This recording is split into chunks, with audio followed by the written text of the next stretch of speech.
Hey, everybody. Thank you for joining us for another one of our weekly discussions here at Virtuous.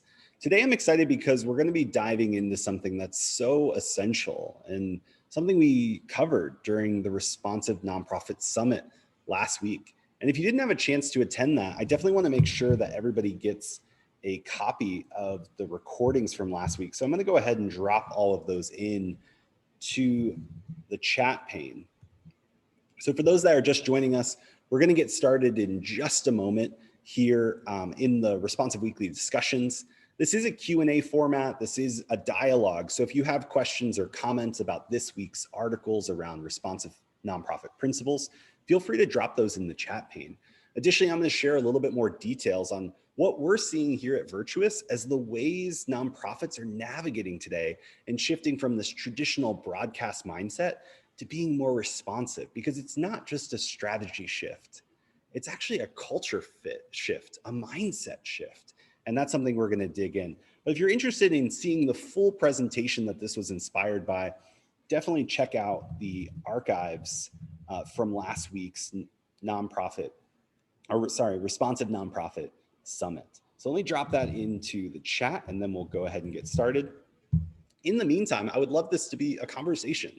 So if you would do me a favor and actually share where you're calling in from and what organization, just drop that in the chat pane and share it with both panelists and all attendees. Again, these are supposed to be discussions and we want to make sure we cultivate that environment. So definitely drop that into the chat pane now.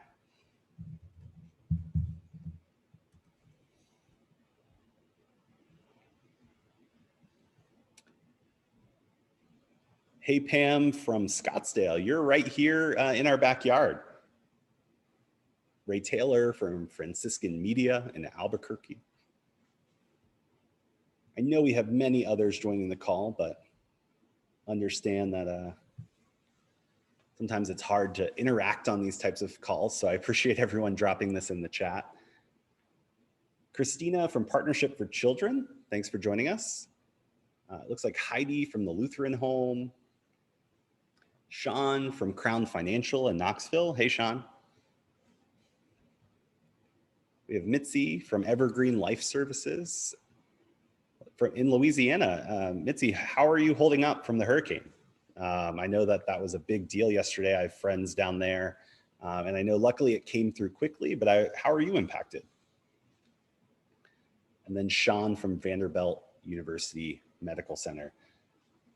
I know there are others on the call, but I don't want to spend too much more time kind of doing introductions because we want to dive into today's content. So the Responsive Weekly this week was all about this idea of being responsive in your mindset as a nonprofit. And so what I want to resurface here is the 3 principles that Gabe Cooper, our CEO and founder here at Virtuous, shared during the Responsive Nonprofit Summit.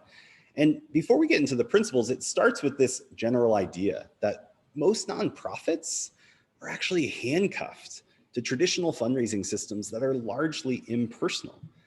But one thing that we know is that giving is deeply personal. And so what the responsive principles are intended to help you navigate is how you can move from this impersonal, inflexible system of fundraising and managing your nonprofit to actually being more responsive. And we'll talk about this just briefly, but this is needed because we're in a moment of unprecedented change. Pace of change has quickened. There's probably not as much traffic now that many are staying at home, but people are weighed down by institutional inertia. And I think too, just generally in 2020, there's a lot of kind of like outside of the normal attributes that are impacting people's lives, whether it's they're working from home in the midst of environment where their children might be at home as well, and they're trying to navigate that home and work life and just balance that. It could be that they're social pressures on them and they just don't know what is going on and where they fit into the world. And all of these things are not only impacting you and I who work on some of the most important causes in our world today, but your donors are impacted by this too. And so it's even more important that we consider how we communicate and how we connect with our donors based on these shifts and changes. And so I want to go to the 3 principles now and share these principles, but then also get your feedback. So if you have specific questions or examples on how you and your organizations are trying to navigate some of these things, feel free to drop that in the chat pane. I would love to make sure that we share these learnings. That's what this space is all about, is to extend the conversation between reading just a newsletter that we send out on Tuesdays to actually being a discussion. So Sean and Mitzi and those others that shared that they're here, Christina, feel free to drop how you're implementing some of these or the struggles you might be having in implementing these principles. So let's go ahead and dive in. So principle number 1 that Gabe shared is this idea of relentless agility. And what he meant here was that nonprofits must learn to respond quickly to the needs of their supporters and those that they serve. And this requires 3 key mindsets. So to actually adopt this idea of relentless agility, we have to adopt 3 mindsets. And so those 3 mindsets are: you have to embrace failure, you have to fight institutional inertia, which we already mentioned, and you have to break from the status quo. So I want to kind of go through these individually, but then, hear everyone's input on how they're navigating these within their own organization. Because if anything, 2020 has put a spotlight on many of these challenges that, we're bound to fail. And how are we embracing that? How are we learning from that? There's lots of institutional inertia, but 2020 has kind of uprooted that and made us, kind of forced us into an environment where we're trying to shift and change. And then shift number 3 is breaking from the status quo, which again, 2020 has made it very clear that the status quo is not even an option anymore. And so a lot of organizations are having to navigate this. But the idea is that by embracing failure, so how likely are you to try something at your organization? Does there have to be 100% level of confidence before you experiment with fundraising? Maybe it's 80% confidence, 50% confidence.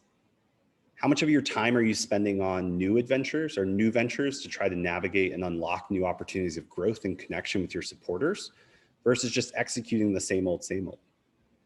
I would actually love to hear people's input here. How often are you actually experimenting or trying something new at your organization? So Mitzi just said that they've been trying in-person, or because of in-person events have gone away, they're trying to do virtual meetings and virtual one-on-ones with donors. How has that gone? Have you actually, or what has your organization learned through those Zoom calls, Mitzi? Christina mentions the challenge of organizational leadership, especially when it comes to allocating resources. Yeah, that really is tough, because I do believe one of the challenges with adopting this principle, relentless agility, is that it can't just be words on a PowerPoint slide. It can't be an initiative from the organizational leaders that say, hey, we need to be agile, we need to be nimble, we need to be able to respond to the needs. It actually has to drip down to resource allocation. I was the director of growth for a nonprofit for some time. And one thing that I realized was that there was this big initiative to grow. Hey, we want to grow 10% year over year. We want to navigate and unlock new opportunities to acquire donors. The challenge is that the resource alignment and the operational approval system of how we got new initiatives approved did not support that. And I think, Christina, that's what you're talking about, where there's not a commitment maybe from the leadership to have flexibility in the allocation of funding. If I'm missing that, or there's some other nuance to that, I would love for you to drop that in the chat pane. Pam says, we went from inside the ballroom into a widely successful virtual event that has transformed our donor base and will continue. I think this is a great example of what 2020 has enabled organizations to do. I just hope that we can find ways to hold on to it. Because over the last 7 months, there's been this huge push to say, hey, we're willing to take risks. We have to change because you were forced to. Now, you've implemented some of these changes, but have you embedded some of that thinking into your regular planning processes? So as you're thinking about 2021, you're thinking about your next fiscal year, or even just the second half of your fiscal year, how are you reorienting budgets to support these new initiatives? How are you reorienting processes to support these new initiatives? If you move from an in-person event that generates maybe high net worth individuals coming in and giving, large 5, 6, 7-figure checks, to having more of a virtual environment where you're balancing this cadence between 5 and 6-figure gifts donors and maybe your everyday donors, and they're intermingling in this. Do you have the support systems on the donor stewardship side to even be able to follow up on those and maximize that opportunity? These are the things I think organizations, now that we've moved out of this quick response and we're moving into this like recovery and resilience building stage, we need to make sure that we do postmortems on some of these initiatives and that we're successful, and now implement some of those lessons learned into our processes. And this is exactly what responsive nonprofits do. They don't just do something and execute and take risks and then celebrate the wins or the losses. They actually use that failure or that learning and that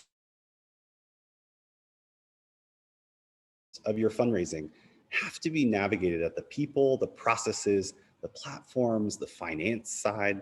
How are you navigating these things so that you can actually embrace relentless agility?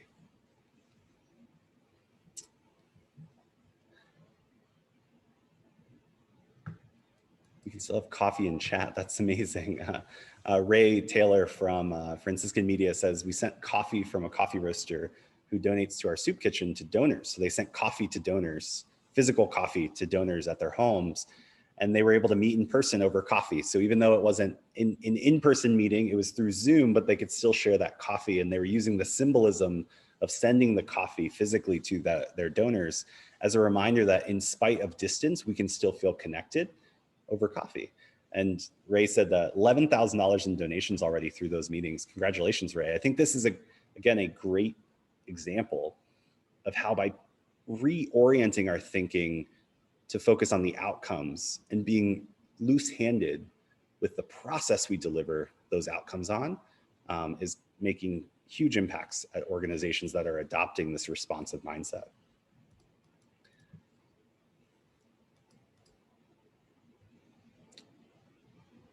Pam says risk is the key word. I couldn't agree with you more, but it's your relationship with risk as an organization. What is the tolerance for risk? I think that's something that should be talked about at the leadership level of your organizations. What is our tolerance for risk in the next 6 months or 12 years, or 12 months, or maybe 3 years? Like, what type of bets can we make, and what's our risk tolerance associated with that size of a bet? Ray talks about sending coffee to donors. The risk of that going wrong is you lose out on the money that you spent, and maybe it doesn't have the results. But that's not a huge risk. So taking that bet is something I think, looking for those small bets, are something that's really, really important. But either way, what we're seeing is responsive nonprofits are adopting this principle of relentless agility. And it's not just at the strategy level or the board PowerPoint level or the leadership notes to the rest of the company. It's embedded in their people and how their people are oriented in thinking, even organized. It's in their processes and having that flexibility and saying, okay, well, we're changing how we do this. How should we be stewarding donors that are coming through these new initiatives? How do we make sure we're coordinating between the annual fund donor organization and the major gift donor organization? All these people are donors. Is there synergies that we weren't observing previously because we were locked in our silos? Which is the next point that we see with responsive organizations, is that they're actually breaking down silos or destroying silos to ensure that their organizations can actually be relentless in their agility. And so I'm curious, in your organizations, how well does the marketing team and the fundraising teams work together? Or do you have factions within your fundraising teams at your organization? I would love to hear from those on the call, how your organizations are actually functioned into silos. Do you have one fundraising team where you have the donor in mind as an overall organization, or at the organization level, or is it fragmented into segments based on giving levels? What does it look like for you all? While you all are inputting some of your notes into the chat pane, I'll kind of share a personal story.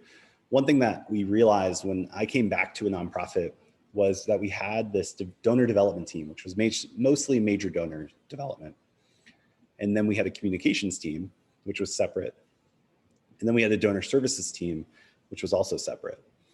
And so when I came back into the org, I had the opportunity to actually kind of sit in between all of these organizations or these departments. And what that gave me the opportunity to do is to start thinking about things as a donor's relationship with our cause, not our donor's relationship with a specific function or program or type of giving. And that, just by being able to look at that, revealed just key metrics that we weren't looking at previously. So the major gift team was looking at their major gift portfolios and looking about, how are we growing the portfolios over time, or what's the overall size.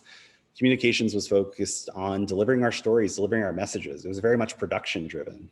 There was metrics involved, but then the question was like, okay, the donor services team is focused only on retention, but how are we cultivating donors to be major donors? How are we making sure communications are actually helping reinforce some of the fundraising initiatives? And just by being able to have a different perspective and like step back and see things from that overall donor experience level, invited new conversations. It wasn't on me to fix all of those challenges, but because I had that position where I stepped out from it and said, hey, how can we look at this? How can we make sure there's alignment here? It sparked new conversations within our organization. So as you navigate this principle, the idea is that you want to destroy silos. You want to drive collaboration between departments, between your donors and your cause. You want to be inviting feedback from your supporters, getting them involved. One thing our panelists said at the Responsive Nonprofit Summit last week on the Mobilizing Movements segment is that we should be asking bigger questions of our donors. We don't have to come to our donors with all the answers. We can actually invite them into the conversations. And typically when we're inviting them into the conversations, they're now able to embed themselves in the challenges and into the solutions. So you're not asking them to make a gift to solve a problem that you've already solved, but you're presenting the challenge and then dialoguing and collaborating together to find that solution. And we heard Ryan, oops. I think we should be good. There we go. Sorry about that small hiccup. We saw Ryan at St. Vincent de Paul here in Phoenix talk about that. We heard Maritza, who is from Preemptive Love, talk about that as well. And I think it's really interesting when we can ask our donors bigger questions. We can involve them in the process, the changes in progress we can make together, rather than hoping that we can come up with it and then ask them to be a part of it. Diane, hey Diane, thanks for joining the conversation this week. She says, we have a communications and marketing person and a development person, and the disconnect is the racy on voice. Diane, could you define what you mean by racy? I'm familiar with kind of the prioritization and project management version of that, but I'm not sure if that's what you're referring to with RACI on voice and copywriting. Who owns the final decision? Perfect. Development tends to create the action email blast, ask for year-end appeal, and then marketing writes the copy, sometimes extra work to align the desired message. Who owns the final decision? This is a perfect example because you have this communications team that's trying to write compelling copy and connect with there. You have a development team that's choosing the targets and trying to drive the ask. And when you mesh those two things together in isolation, you probably just end up compromising on the solution, because sometimes the fundraiser's ideas of what's going to drive action and the marketing comms people have a different opinion. And so you do round and round until you get to a result that you are both happy with, but does that serve the donor well? And so definitely getting that final decision, who's in charge of this initiative. But also I think this is another great thing, Diane, that you bring up, is that we organize by functions. We don't organize around the donor typically. And so in this case, we have a fundraising team that's focused on raising money from this segment of donors. We have the communication people writing, but why not create cross-departmental pods where there's cross development on those types of campaigns? I know even here at Virtuous, that's something that we do a lot of times, where we need to form kind of mini teams within teams to solve for a specific problem at any specific time. And that's bringing expertise and people together from different teams and actually letting the newly formed team, not from an operational standpoint, or not from a functional standpoint, but from an operational standpoint, actually make those decisions and drive that action and come up with the operating principles for that specific project. So that's something that I've seen drive success. And it sounds like, Diane, you're definitely looking at kind of like, how do we make this more effective? I think when you operate kind of separate functions inside different divisions and then try to put them together, the result is usually less than ideal for the intended audience. Starting with the audience, starting with the challenge, and then working backwards from there collaboratively is typically where you're going to see the best results. And that's kind of where we go here with a responsive mindset. Has anyone tried like cross-departmental pods on different initiatives within their organization while we move on to the last point? Or any successful collaboration initiatives at your organization that you would like to share? You can also just raise your hand and I'd be happy to let you share it verbally if you'd like. Or just make a note in the chat pane and I can give you an opportunity to speak.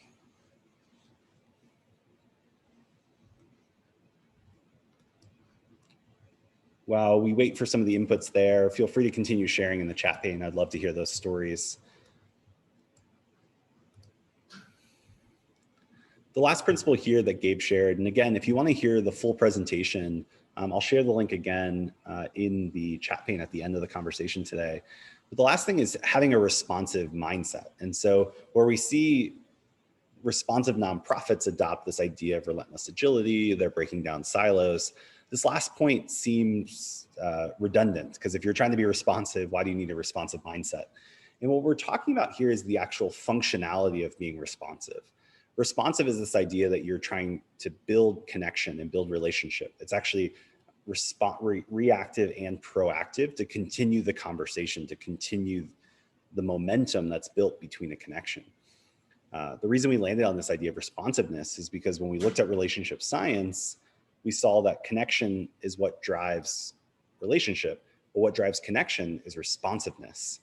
And so what we mean here about a responsive mindset is actually reorienting our fundraising approach, which is, if we're honest, traditionally and largely impersonal, where we pull in donors from different campaigns and then we cultivate them in, a disconnected, impersonal way, which is, the results are the results. 76% of donors don't usually give a second gift to a nonprofit, which I think is just unacceptable as a nonprofit. You shouldn't allow that to just be the status quo and just, is what it is and the byproduct of your fundraising. And so a responsive mindset really shifts from that idea to saying, okay, how do we actually listen really well to our donors? How do we connect and then suggest and then repeat this process? How instead of starting with efficiency as the goal, we start with exploration, so that we're looking at ways that we're acquiring donors. We're looking at ways that we're having donors re-engage with our organization, or segments of donors or volunteers or other types of constituents. How are we listening to them? What are they telling us, both from their behavior and their involvement with our organization or their interest? What's their intent? And then how do we respond to that effectively? And so this idea of moving from responsive or from traditional broadcast style to responsive is a pivot in not only mindset, but in how you actually approach your fundraising. And so I think it's important to keep that in mind. So we're about to run out of time for today's discussion, but if you want to continue the conversation or ask for any clarity around this, you can shoot me an email at responsive@virtuous.org. I'd be happy to follow up and connect with you more fully. And if you're interested in seeing the full presentation from the summit, you can check out the archive right there. So hopefully this was helpful. Again, 3 principles that really differentiate responsive nonprofits is this idea of relentless agility. The second is making sure that you're breaking down silos, both between departments and between your supporters and your organization and your cause. How are you inviting supporters in? And the third is actually adopting a responsive fundraising mindset. So we're moving from broadcast traditional to listening, connecting, suggesting, and then repeating and doing this repetitively as we cultivate relationships with our supporters and ultimately bridge the gap between our supporters and our story. I hope this short conversation was helpful. Again, if you want to continue the conversation, I've dropped my email address in the chat pane, but also you can check out virtuous.org/summit/archive, and you can see all of the content that we have there. This is the end of today's conversation, but I would love to see you back next Thursday for a more detailed conversation on some of the other sessions and learnings that we had. So look for that email on Tuesday, which is the Responsive Weekly. And then I'll see you back here on Thursday at 10 a.m. Pacific time. Until then, hope you all have a great day. Thanks, everyone.